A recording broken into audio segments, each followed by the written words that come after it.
Happy Black History Month to everyone except the foundational Black Americans. I hate you. I hate you. Ooh.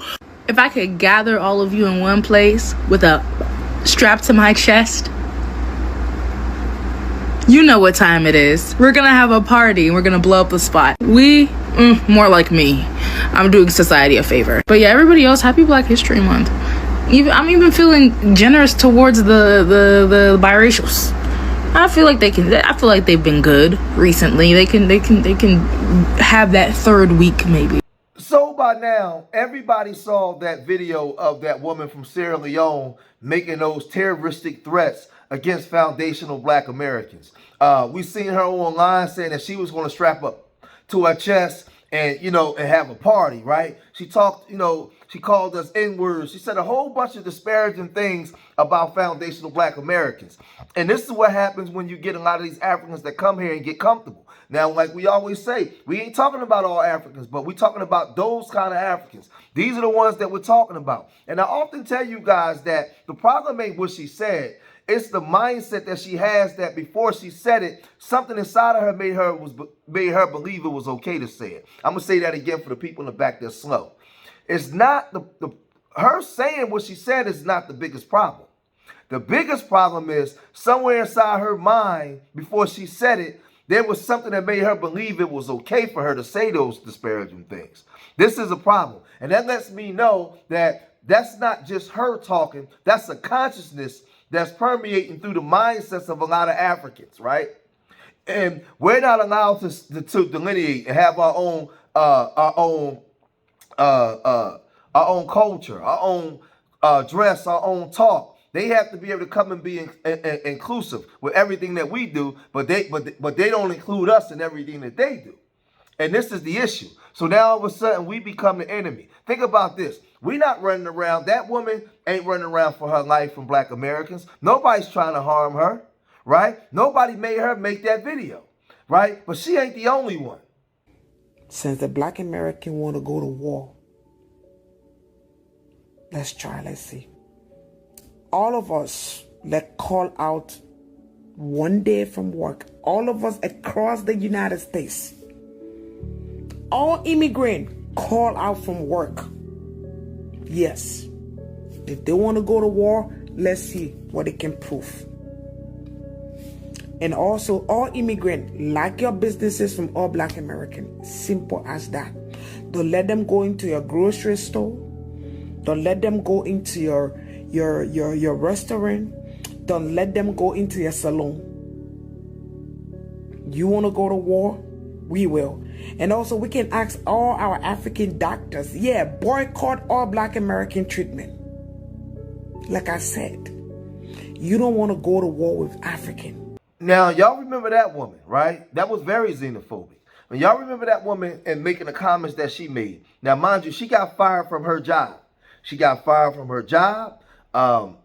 posted her address. It was everything. People was trying to get her deported, right? Because like I said, you come into somebody else's house and you start saying these disparaging things about Black people, right? Now, mind you, all we've been saying is, y'all need to be more respectful.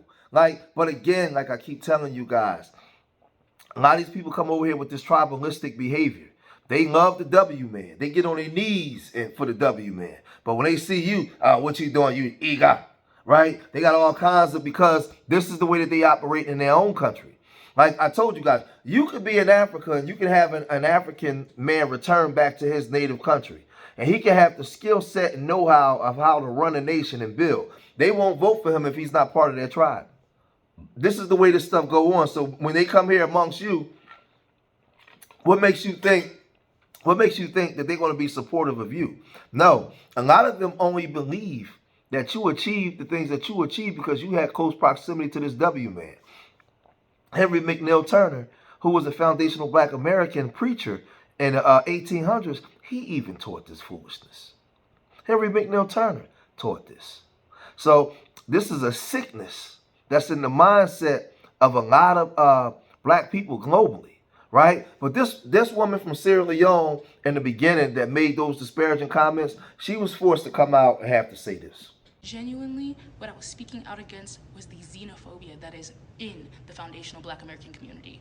If you identify with that foundational Black title, even though it is a lineage, it is a title. If you identify with it, more often than not, you have heard or used xenophobic rhetoric. I use xenophobic rhetoric out of anger. They just use xenophobic rhetoric because it's a normal day in Queens. So I completely understand where the anger could have come from, especially when they're chopping and screwing bits and pieces to make me look divisive as fuck. But in reality, I really do love my people. I love my people so bad, and I want us to win so bad. But the thing is, there is no us with them. They other themselves. Not all of them, but the ones who prioritize xenophobia in their lexicon of whatever the they identify as. They decide that they are going to use xenophobia as the permission slip to completely dehumanize people. And when people do it back, y'all get out of the pocket. Y'all go out of worlds and start blowing up people's views and screen recording and sharing because you're cowards. You're cowards. What I was saying in that video, in poor taste, was a criticism of the xenophobia in which y'all strapped to y'all chest like the that I would use. Hyperbolically.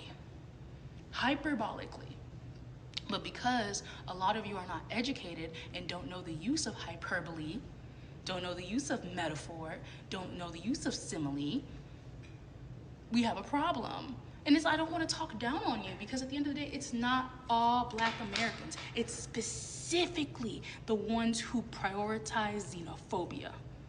This before though, like, I was apologetic because that's not what I meant, and I hated the fact that I hurt people and I misunderstood them and they misunderstood me. And I learned a lot about FBAs. The actual foundational Black Americans are prioritizing lineage over title, because they want to be able to be authentic to themselves.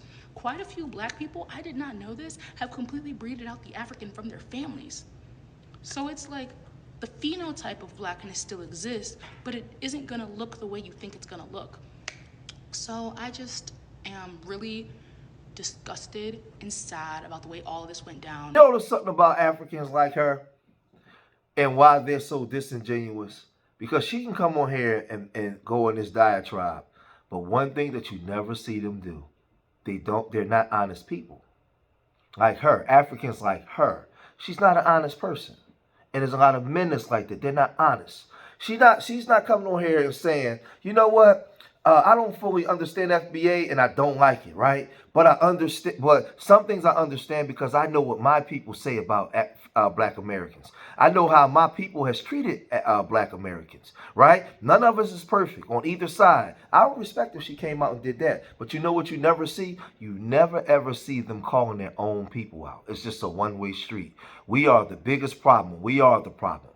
They do nothing wrong, right? We know the things that they say about us behind the scenes. She knows these things. This is why I don't take them serious. But shout out to the Africans and the Caribbean brothers and sisters that's 10 toes down, that go out of their way to find out what it is that we're talking about. And they're honest enough to call out their own people. Because you do have some Africans. See, because a person like her, she's a devil. But then you got Africans like this. Yes, this video is directly to my people from Africa, talking down on Black Americans, talking trash to people who paved the way for you. Do you know how many fights do these people fought for you, just for you to be where you are today? You understand? Do you know how they marched years back just to be free, and even for us to be free? If you know that you can actually make it, why did you not stay in your homeland and make it? What is the competition all about? What is the insult all about? I can't get these things right. What is all this competition all about? Let me tell you, yes, we know that Black Americans, yes, their roots is from Africa, right? For those of them that will accept, their roots is from Africa. But this is their land. This is where they belong. They are from America. You can't come to people's land and be competing with them. You can't come to someone's place and be fighting them. Stop saying all this trash on social media. You Africans, you are doing the most with all this, your careers and everything. Who are you feeding? Are you feeding anyone? Are you feeding any of your friends? Are you even helping these black Americans? Are you the one helping them? Are you the one taking care of their kids? Are you the one paying their mortgages? Black Americans are very intelligent people, just so you know. If you have ever been with them in class, you will know what I'm talking about. They are not loud. They are just not loud. Why are you Africans that loud when you come to the US? You become a doctor, you become a big deal. You become a lawyer, you become a problem. Do you know how many black Americans that are doctors that we don't even talk about? Black Americans are too nice. Black Americans are too blood clot nice, bro. We don't understand this. Why I just saw a whole video of a UK person in the idea that Africans hate black Americans because they're lazy. You know, as an individual who love history, love watching history, one of the only reasons why most of you guys are in this country is because of the things that were done by black Americans. And the thing about that is a lot of people don't understand that type of talk, you know, because someone is just too young, too old to want to understand anything. You can't come into another country and not want to follow these rules. Don't make any sense to me. And the reason why it don't make any sense to me is because you guys are the same individuals who don't want these people in your country and them acting like an idiot and not want to learn your religious values or your cultural values. It doesn't make any sense to me. So there you have it, family. You have a Jamaican and you have an African, right? And they get it. They 100% get it, right? Our whole thing ain't hating Africans or Caribbeans. It's wanting the same respect that we give y'all. Those first two women, they don't respect their own people. They don't respect anything. See, the thing is, because if they did, they would be holding their own people accountable as well, and they don't. They don't. Our thing is we have a history of having our arms open and embracing and have everybody. Everybody copies our culture all over the world. We cool with that, right? What we're not cool with is when you guys come here, you try to compete against us and start using competition words. And then your excuses were, you called me booty scratcher when I was 5. No, that's your mentality. That's the mentality that you have. And these are the things that we've been separating from. These are the things that we've been calling out. This is why we want to gatekeep our culture. You gatekeep Sierra Leone culture. And like the Jamaican guy said, you're the same hypocrites that when we come to your country, you want us to honor and respect and learn your culture. But when you come here, you want to separate yourself from us, build a whole community separate from us. Can't wait to get the Pink Panther up in your womb or smell some W cooch, right? And talk bad about us. Right? And get into politics and always with a W woman or man on your arm and talk against our community. You're like the ultimate traitors. And that's why we're talking the way that we talk. But I always can show Africans and Caribbean brothers and sisters that do agree with what we're saying. I can show it in every video that's calling y'all out. But the ones that talk real bad about us, they never call out or hold their communities accountable. And that's why I call you liars. You're a liar. You are not a good person. And we see right through you.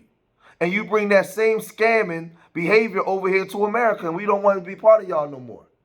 So if you made it this far in the video, hit that like button. Subscribe to Street Media TV. Leave your comments in the comment section. And remember, I love y'all. Till the next time. Peace.